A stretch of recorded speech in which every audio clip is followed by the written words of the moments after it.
நண்பர்கள் அனைவருக்கும் வணக்கம்.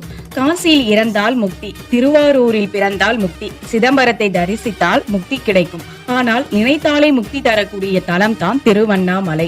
பஞ்சபூத தலங்களில் அக்கி தலமாக குறிப்பிடப்படும் திருவண்ணாமலை கார்த்திகை தீப வரலாற்றை பற்றி தான் இந்த வீடியோவில் பார்க்க போகிறோம்.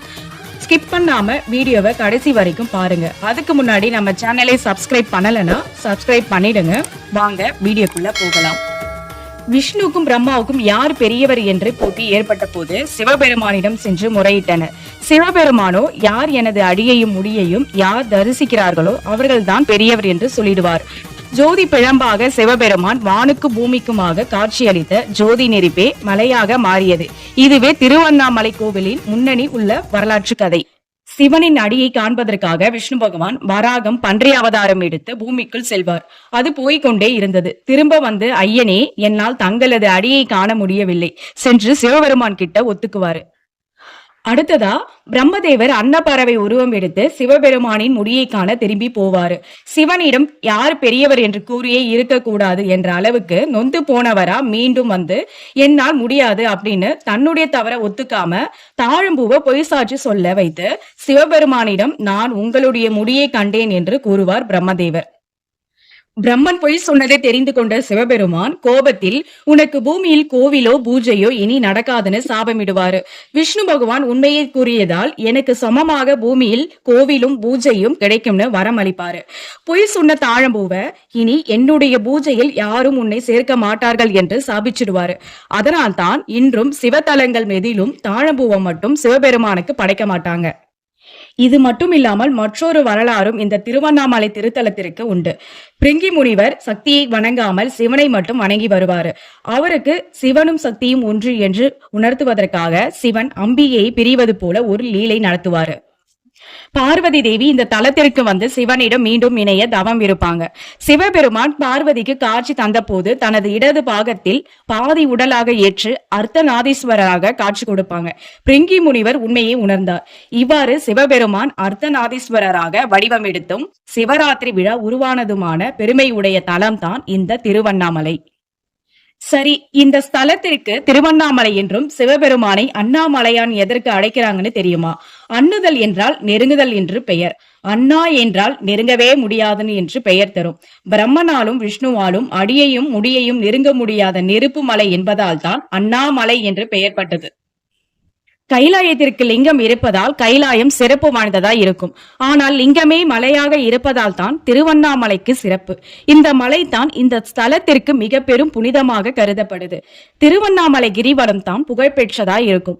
இந்த மலையையே லிங்கமாக கருதி சித்தர்களும் முனிவர்களும் ஞானிகளும் வலம் வந்துட்டு இருக்காங்க. உலகம் தோன்றிய காலத்தில் இருந்தே இந்த மலை உள்ளதாக கருதப்படுது. கிரேதா யுகத்தில் நெருப்பு மலையாகவும், திரேதா யுகத்தில் மாணிக்க மலையாகவும், துவாபர யுகத்தில் பொன்மலையாகவும், இப்போது இந்த கலியுகத்தில் கல்மலையாகவும் உள்ளது இந்த திருவண்ணாமலை. இந்த மலைக்கு காந்த சக்தி இருப்பதாக காந்தவியல் புவியியல் வல்லுநர்கள் ஆராய்ந்து கூறியிருக்காங்க.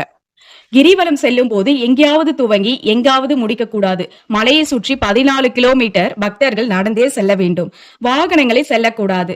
இந்த கிரிவல பாதையில் 8 திக்கிலும் ஒவ்வொரு லிங்கமும் இருக்கும். இந்திரலிங்கம், ஈசானிய லிங்கம், குபேரலிங்கம், வாழுலிங்கம், வருணலிங்கம், நிருதிலிங்கம், யமலிங்கம், அக்னிலிங்கம், இந்த லிங்கங்களை வணங்கித்தான் கிரிவலம் செல்லணும். மலையை ஒட்டி பக்கமா போகக்கூடாது, இடது பக்கமா போக வேண்டும். நம்ம கூட சேர்ந்து சித்தர்களும் நடந்து வருவார்கள் என்பது ஐதீகம். இதனால நம்ம மனசுல என்ன நினைக்கிறோமோ அதை அவங்க இறைவன் கிட்ட கொண்டு சேர்ப்பாங்க அப்படின்னு நம்பப்படுது. பேசிக்கிட்டே கிரிவலம் போகக்கூடாது. சிவபெருமானை நினைத்தபடியே அண்ணாமலைக்கு அரோகரா என்றும் மனதில் நினைத்தபடியே நடக்க வேண்டும்.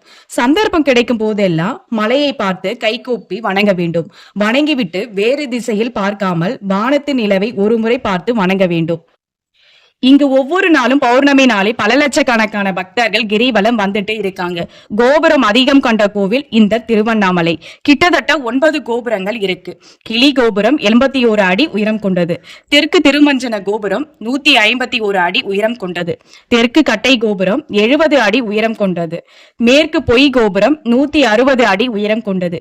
மேற்கு கட்டை கோபுரம் 70 அடி உயரம் கொண்டது. வடக்கு அம்மணி அம்மன் கோபுரம் 171 அடி உயரம் கொண்டது. வடக்கு கட்டை கோபுரம் 45 அடி உயரம் கொண்டது. இந்த கோவிலின் உள்ளே 6 பிரகாரங்கள் இருக்கும். 142 சன்னதிகள், 82 பிள்ளையார்கள், 306 மண்டபங்கள், 1000 கால் மண்டபம், அதனடியில் பாதாளலிங்கம், 43 செப்பு சிலைகள், கல்யாண மண்டபம், அண்ணாமலையார் பாத மண்டபம் என அமைந்த கோவில் இந்த திருவண்ணாமலை கோவில். கோவிலின் உள்ளேயே சிவகங்கை தீர்த்தம், பிரம்ம தீர்த்தம் என 2 பெரிய குளங்கள் இருக்கும். அண்ணாமலையார் கோவிலில் உள்ள கிளி கோபுரம் பக்கத்தில் தீப தரிசன மண்டபம் இருக்கும். மங்கையர்க்கரசி அம்மையார் என்கிறவங்க 1202 இந்த மண்டபத்தை கட்டினாங்க. இதை மங்கையர்க்கரசி மண்டபம்னு சொல்வாங்க. இங்குதான் தீபம் ஏற்றும் முன்பு பஞ்சமூர்த்திகளும் எழுந்தருள்வாங்க. சிவன் கார்த்திகை மாத கிருத்திகை நட்சத்திரத்தில் பெருமாள் பிரம்மா இருவருக்கும் அக்னி வடிவமாக காட்சி தந்த அந்த திருநாள் தான் தீப திருநாள்னு கொண்டாடப்படுது. அன்று அதிகாலையில் அண்ணாமலையார் சன்னதியில் ஒரு தீபம் ஏற்றி அதன் மூலம் 5 தீபங்கள் ஏற்றி பூஜை செய்வாங்க. பின்பு அந்த 5 தீபங்களை ஒன்றாக்கி அண்ணாமலையார் அருகில் வைப்பார்கள். இதனை ஏகன் அநேகனாகி அநேகன் ஏகாந்தநாதர் தத்துவம் என்பது வழக்கம். பரம்பொருளான சிவனே பல வடிவங்களால் அருள்கிறார் என்கிறதே இந்த நிகழ்ச்சியின் ஒரு கருத்து. பின்பு இந்த தீபத்தை மலைக்கு கொண்டு சென்று விடுவார்கள். மாலையில் கொடிமரம் அருகில் உள்ள மண்டபத்திற்கு பஞ்சமூர்த்திகளும் எழுந்தருள்வார்கள்.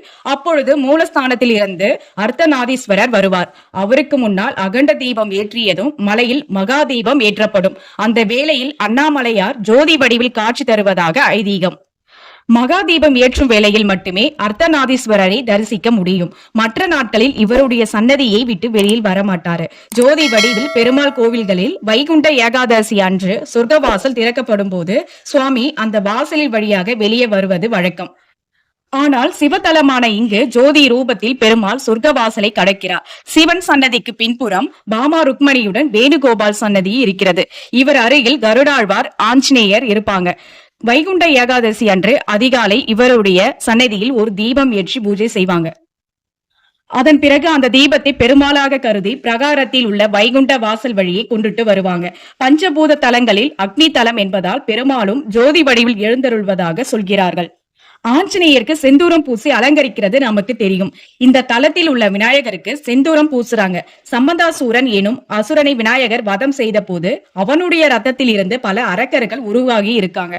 அவனுடைய ரத்தத்தை விநாயகர் உடலில் பூசிக்கொண்ட இந்த நிகழ்ச்சியின் அடிப்படையில் சித்திரை பிறப்பு, விநாயகர் பிறப்பு, திருக்கார்த்திகை, தை மாதம், விநாயகர் சதுர்த்தி என வருடத்தின் 4 நாட்கள் மட்டும் இவருக்கு செந்தூரம் சாற்றும் வைபவம் நடக்குது.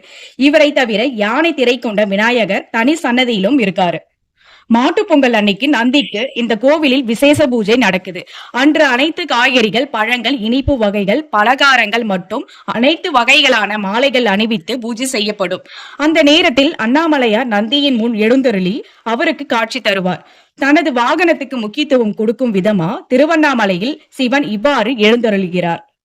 திரு கைலாயத்தில் ஆழ்நிலை தியானத்தில் இருந்த சிவபெருமான் கண்களை அன்னை பார்வதி தேவி விளையாட்டா மூடியதால் இந்த பிரபஞ்சமே இருண்டது. அனைத்து ஜீவராசிகளும் துன்பத்திற்கு உள்ளாகி தவித்து வந்தனர். இதனால் ஏற்பட்ட பாவத்தை போக்க பூ உலகில் காஞ்சிபுரம் கம்பை நதிக்கரையில் அன்னை காமாட்சியாக தவம் இருப்பாங்க. ஒரு நாள் கம்பை நதி வெள்ளத்தில் தான் அமைத்த சிவலிங்கம் கரையாமல் இருக்க மார்போடு சேர்த்து அணைத்தார் அன்னை காமாட்சி. இதனால் பாவத்தை சிவபெருமான் நீக்கினார். உடனே பார்வதி தேவி, ஐயனே, நீங்கள் என்னை ஒருபோதும் பிரியாமல் இருக்க உங்களுடைய திருமேனியில் எனது இடது பாகம் தந்தருள வேண்டும்னு வேண்டி கேட்டு இருக்காங்க. இதற்கு சிவபெருமான், அண்ணாமலை நீ சென்று தவம் செய்து வான்னு உத்தரவிடுவாரு. அவ்வாறே பார்வதி தேவியும் தவம் செய்வாங்க.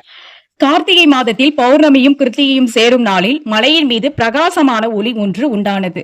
அப்போது மலையை இடதுபுறமா சுற்றிவான அசரீதி ஒலித்தது. அதன்படி கிரிவலம் சென்று அன்னையை அழைத்து தனது மேனியில் இடது பாகத்தை அழித்து ஆட்கொண்ட சிவபெருமான் அர்த்தநாதீஸ்வராக காட்சி தந்தார். இதை நினைவு கூறும் விதமா அண்ணாமலையில் மகாதீபம் ஏற்றப்படுது.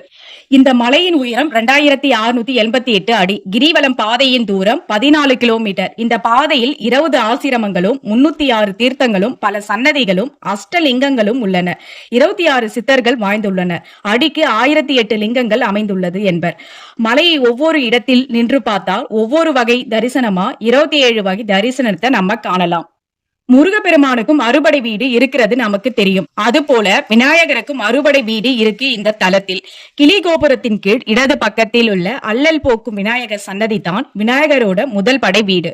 இந்த தலத்தில் தான் திருப்புகழ், கந்தர் அனுபூதி, திருவெம்பாவை, திரு அம்மானை, அருணாச்சல அஷ்டகம் போன்ற புனித நூல்கள் பிறந்து இருக்கு. சிவபெருமானே மலையாகி நிற்கும் அண்ணாமலையின் உச்சியில் மகாதீப வடிவில் காட்சி தரும் சிவபெருமானை வணங்கி வளமான வாழ்வு பெறும். இந்த வீடியோ எப்படி இருந்துச்சுன்னு உங்க கருத்துக்களையும், நீங்க திருவண்ணாமலை கோவிலுக்கு சென்று அண்ணாமலை ஜோதியை தரிசனம் செய்து இருக்கீங்களான்னு மறக்காம கமெண்ட் பாக்ஸ்ல கமெண்ட் பண்ணுங்க.